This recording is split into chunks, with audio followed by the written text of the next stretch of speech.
How's it going, mates? This is Mrjacharles and we are back with Spooky's Jumpscare Mansion. And I'm wearing my Chong-Yi shirt. This is my work shirt. Well, the funny thing is with the work shirt though, I don't actually wear it at the kindergarten that much. I wear it if there's an event, which is not even this shirt. They give me the shirt because I never bring in the shirt. Or I will bring in the shirt if we're going swimming or something, because then I can use this shirt because I don't like wearing it. It's got kind of weird buttons that you button left instead of right, like normally. And also, it makes me feel like I'm going to play tennis. And I'm not really into playing tennis that much. I'm more a fencing taekwondo kind of guy. Anyway, yeah, there's a little logo. Maybe you can zoom in, get some tiny pixels, and then you'll find the logo of my people. Anyway, yeah, previously we got to 7-1. I actually do not understand how the fuck I'm still alive. And I should stop swearing. I said that on this channel that I hate swearing. Having said that, how is this a thing? How am I this? I've beaten Sans. That guy was like the last boss on Undertale. I've beaten Nova. Have you seen that guy in Ultimate Spider-Man? He's got like space powers and crap. He's like Guardians of the Galaxy material. I'm just some guy in China. Don't even know I'm doing it. I got the wrong country. Boarded the wrong airplane. And now I'm one of them. Alright, fine, whatever. But I am ready to die though. Like, I want to make it to 10,000, don't get me wrong. I don't think it's going to happen, though. If I make it to 10,000, I will be incredibly grateful and incredibly scared with the power that God has gifted me. Alright, cool, but we're just going to keep going until something breaks. Oh, and hey, I've actually been looking forward to this episode. This is the one I'm going to talk about visiting Japan. So, like, for the longest time, ever since I first got into Yu-Gi-Oh!, which was, like, when I was 5 years old, I always wanted to go to Japan. Because Japan made a lot of the things I was growing up with. It's not just Yu-Gi-Oh! They did Digimon, they did Beyblade. I was really into Blade. Ah, okay, this might be a bit hard. Alright, if I get Glitchy Bitch here, she might actually kill me. Okay, this is a bad room. But it might not be the end of the world, because if I can coordinate myself, I can also use this area to heal. I don't think that's going to happen, though. Alright, I've got a bad feeling about this bit, then. But then maybe I'm rigging this. Maybe I'm gonna make this because I thought it's gonna happen now. Self-fulfilling prophecy. Anyway, yeah, I went to Japan. I've always wanted to go to Japan because of all the anime and all the stuff and all like because it's a huge thing in the West. We love anime and all that crap. And I've always been working towards it. One of the annoying things about trying to go from England to Japan is it's the other side of the world. Whereas being in China means it's right next door. So it's barely like an hour or two away. Although saying that, you still have to switch airports, and that turned out to be a bit irritating for me, for a few reasons. So I boarded the plane and stuff, and what I was meant to do, I think it might have been 3 stops altogether, like Hangzhou to Shenzhen, or like an actual airport. Then you go to Osaka, then you go to Tokyo, that's it. Now, I got to Osaka, and there was a huge delay because of storms and crap for the Chinese airports. But I eventually got to Osaka, and then I didn't know what to do because, unfortunately, my flight was late, which means I couldn't catch my flight, which means everything had to be irritating. Now, this is the thing I didn't realize about flight companies, is that you goddamn have to board the plane that you were given. You can't stop off. It's like trains, really. You have to do what you say you're going to do, even if you decide, I don't really want to do that. So, that kind of ruined my flight back. It also ruined a lot of other things as well, because I was being a bit spontaneous, because I didn't know what to do with myself. And I couldn't, like, check in or book in or whatever. But anyway, instead of landing in Tokyo as planned, I went to Osaka. And whilst that did end up costing me a lot of money, like a lot, because I had to, like, buy planes twice due to my mistake, I had the best time ever. Oh my god, I had the best time ever. I actually ended up going to a love hotel. I just saw it and I heard it was a huge thing in Japan. I was like, oh, I'll try it. Thinking that maybe there'd be like girls there and I'd be like, oh look, Japanese girls. I've always wanted to marry one of these. But it turned out, no, you're meant to bring your partner with you.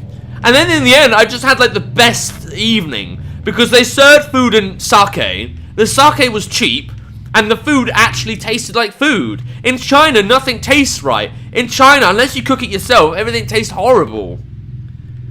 But I had like the best spaghetti carbonara, I had some kind of dessert. I had a bubble bath, and I haven't had a bath in ages. Because I only have a shower in my apartment, and it hurts. Because the rooms, they're not exactly tiny in China, but they all have showers. They're all, like, environmentally friendly, and it sucks.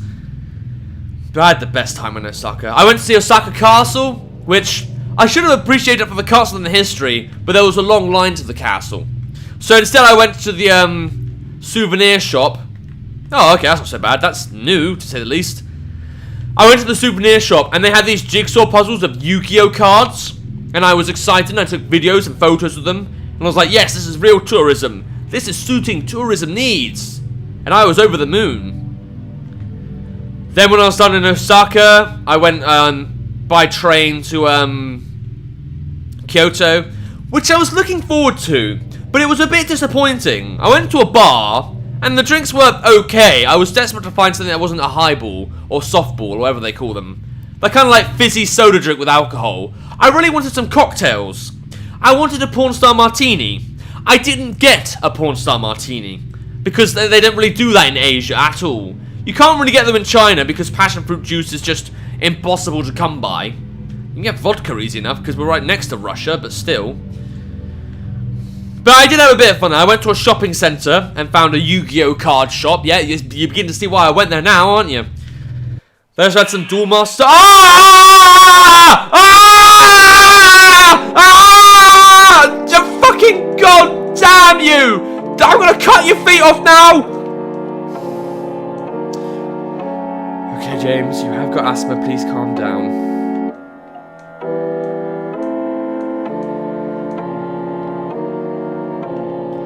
I was literally on the verge of going back to Kyoto, remembering the days of finding that weird, like, it's like a Seattle Tower, like the rotating one.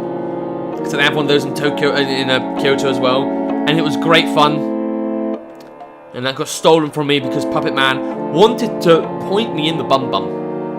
What an anal bead! Alright, anyway. Kyoto was fine, but I didn't really get that into it except for the shopping mall. And, it was alright. All the places in Japan were nice to stay. They were small, but they were quite humble and nice, and they felt clean. And everyone knew how to speak English. And I felt like, oh god, people know how to speak English here. That's something. Anyway, yeah, it was good fun in Kyoto, but Tokyo was the best. I really liked Tokyo. I found a few things there that were just so amazing, so fun. I went to that square crossing, you know, that one that's in like every single anime, especially Persona 5, and in Alice in Borderlands and stuff like that. I actually went to that crossing. It was very crowded. Like, it wasn't exactly... You think you go there and it's going to be magical and just for you. It wasn't. It was just crowded. And I was like, please get me out of here. But then near there, I found a place called Potato Gaming. And oh my god, what a time warp. Basically, you can go up the stairs. It's very tight. I'll give you that. It's very tight. And you get all the PlayStation 1s, PlayStation 2 games, like old 80s consoles and all that. They even had arcade machines on the top floor. And whilst like it was one of those tourist places where everything's expensive, but you can buy stuff there and it's fun, it was great to see those classic like 90s, 2000s graphics. Not many people know what I'm on about, certainly not young people, but back in the day, because I am Grandpa Charles now, back in the day, you used to have really old TVs. Wait, there's a note here. Hey guys, these weird pop-outs that appear to be cardboard. I guess this was or is a theme ride of some kind. That's a weird conclusion. I just keep going down, but I don't have much choice. All in all, it's not that bad until a demon comes along. What was I? Oh yeah. So they had these computer machines that had like... It was so cool. I kind of just wanted to live in Tokyo just for that. Just so once in a while I could go to like this arcade place that had all these old games, and I could just kind of enjoy living back in my childhood. Because that was my childhood right there. PS1 games with actual PS1 graphics. The annoying thing with emulating a game, especially when I do it on this channel, is like I have to scale up the resolution so it looks realistic and better, and that's just instinct. But even if I don't scale it up, it doesn't look like, you know, one of those Scar TVs or whatever they were. In that like building or whatever, it was all there, and I was in love with it. Even games I'd never seen before, or I'd seen much later in life. I know Phantasy Star was there, or like something that looked very much like Phantasy Star. And I got to see that game as it was intended to be played. I got to see those old graphics, not pumped up by Dolphin emulator stuff. But that's just me. I went to a maid cafe, which was fun. Burnt a lot of my money there, which I shouldn't have, but it was worth it. I went to Shinjuku and found a British-themed pub, and I actually felt like I was in Britain again. The air was there, the people were there, everyone was smoking like chimney pipes, but it was fine. It was great fun, I loved it. And I did karaoke on my own, and they actually had some songs by Japan, one of my favourite British bands that no one appreciates. But Japan appreciates because, well, he was a good artist. Japan knows how to cater to the real audience. Try and do that in China, they find like fucking Taylor Swift, and they're trying to think, oh look, she makes money, she must be good. And to that I say, look, she has one or two good songs, but you don't really sing to any of them. You just acknowledge that she's rich and move on to something that's actually listenable. Royal was good. And there's that Romeo song that you listen to because it has a nice story, but you don't listen to it because it's good. Because it's not one of those like catchy songs that you love. It's one of those songs that just has a nice story and makes you feel gay. Anyway, we're talking about Tokyo. I did meet a Japanese girl there, which was nice. There was a fair amount of romance in Japan, actually. I say that for two reasons. The first time I landed in Osaka, I was lost and scared, and I didn't know how to get to Tokyo, which was what I meant to do. And unfortunately, the airport is on its own little island, so the only way off of it is through train. I had to find the train, and I didn't know how to work them. Thankfully, in the end, I could use my Visa debit card, because internationalism. But one of the first things I saw, and I'm so grateful of this is generally like a moment touched by God. I was so grateful. The first thing I saw was a man. I think he was American. Quite handsome, maybe like young 30s, maybe late 20s. And he had his Japanese girlfriend, and they hadn't seen each other for a while. And the girl just ran up to him and jumped in his arms, and it was the sweetest thing ever. And that memory will stay in my brain because, personally, I always wanted to have something like that with a Japanese girl. I've always looked up the Japanese culture. I'm with my current girlfriend now, Natalie, who I will get into next episode, because I love her for who she is. And don't get me wrong, dating a Chinese girl, you know, at the end of the day, they're still girls, she still loves me and all that. But there's a little part of me that wishes I had just one time with a Japanese girl. Whether it was a serious time, whether it was actually, you know, marrying her, or just having a fling. And in Japan, I did have such a girl, where we met up, we just talked really, we didn't really do much. It wasn't one of the maids, it was just like, you could just, like a kind of chat room thing. I don't know really how to explain it, but basically you could meet with the girl and then talk to them for a bit and they treat you very nice. And it was nice because her English was quite good. I used a bit of my Japanese as well. And we shared a kiss and it was cool. Sorry to sound like a pervert here. I'll make it sound like something really dirty and something else was going on, but it was just generally one of those things that I saw advertised, asked about it, and by some miracle I got it. Because I used the number and they must have used Google Translate. But that was just a bit of guilty romance because I always wanted a Japanese girlfriend. So everybody, everything is decent at least. Food is almost gone, water too. At the least, the foundation of this place seems to be holding up and there isn't much mold in the air. We haven't seen Swooper yet. So I don't have to use my mask. I still want to get out of here soon. Alright. Well, I'm only 7 rooms away, so I will be out of here soon. Only because, you know, I'll be out and free to save and all that crap. Japan was special, and I do want to go back there. And there's a part of me that wants to go over there to work. But I will lose money for it, because if you want to earn money, you go to China. Japan would be better for my lungs. I would be able to breathe in Japan. Like, the moment I went there, my breathing was fine. My breathing was great. I was walking everywhere. I was having fun again. I was enjoying the environment. And I don't walk in China because I don't trust the air outside.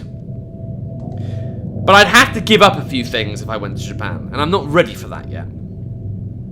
I hope one day we get Japanese period. I don't know, Hokkaido period. I want to go Hokkaido. But even like the Tokyo period of this channel, I'd love to have that on this channel. I'd like to be able to have like genuine Japanese content that I actually videoed in Japan. And then there'll be an earthquake. And they'll be like, oh no. And then people will be able to hear me through the walls.